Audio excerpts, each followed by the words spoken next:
Senator Van. Thank you, Madam Acting Deputy President.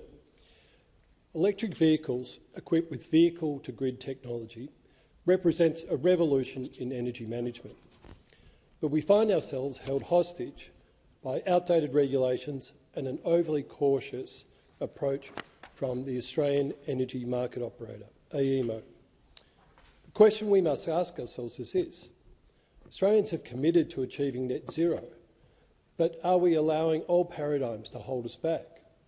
To reach this goal, we must expand our use of renewable energy while simultaneously shoring up the grid's stability. Both of those things aren't always mutually possible. The Realising Electric Vehicle-to-Grid Services project, a trial run by Dr Bjorn Sternberg of the Australian National University in Canberra, stands as a model of what's possible, a glimpse into the future where EVs with vehicle-to-grid, V2G technology, strengthen a resilient, flexible energy grid. During the REVS trial, a fleet of just 16 cars responded to a transmission line failure signal by discharging a small portion of their batteries into the grid within seconds.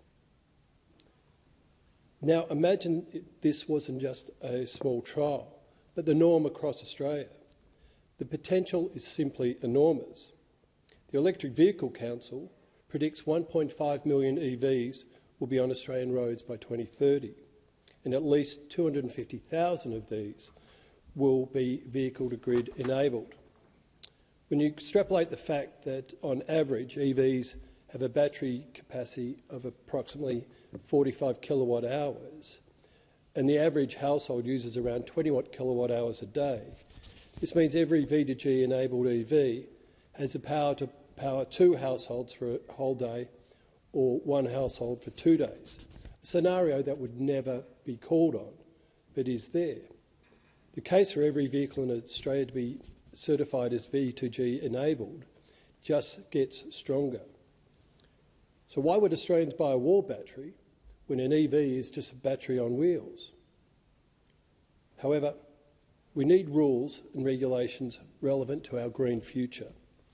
AEMO, the grid operator, is addicted to investing hundreds of billions of dollars in transmission lines which don't even address the real issue.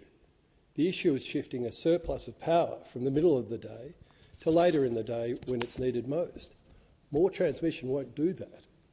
The problem isn't the quantity of energy produced, but the timing of it.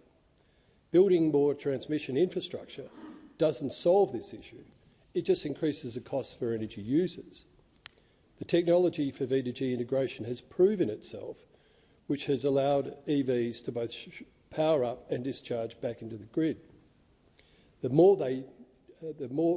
do more than just move us around from place to place. They can power our homes, support our grid and balance our energy needs.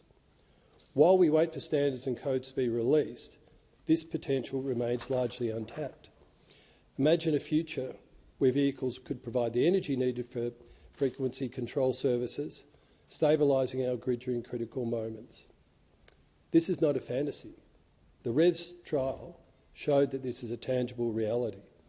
The vacuum of indecision caused by AEMO's overly cautious approach threatens to let this opportunity slip away. Australians are not waiting. Over 50,000 EVs were sold in the first half of this year alone, an increase of 16.5% from the previous year. This tells me that consumers are ready, the technology is ready, but our regulations are not. Thank you.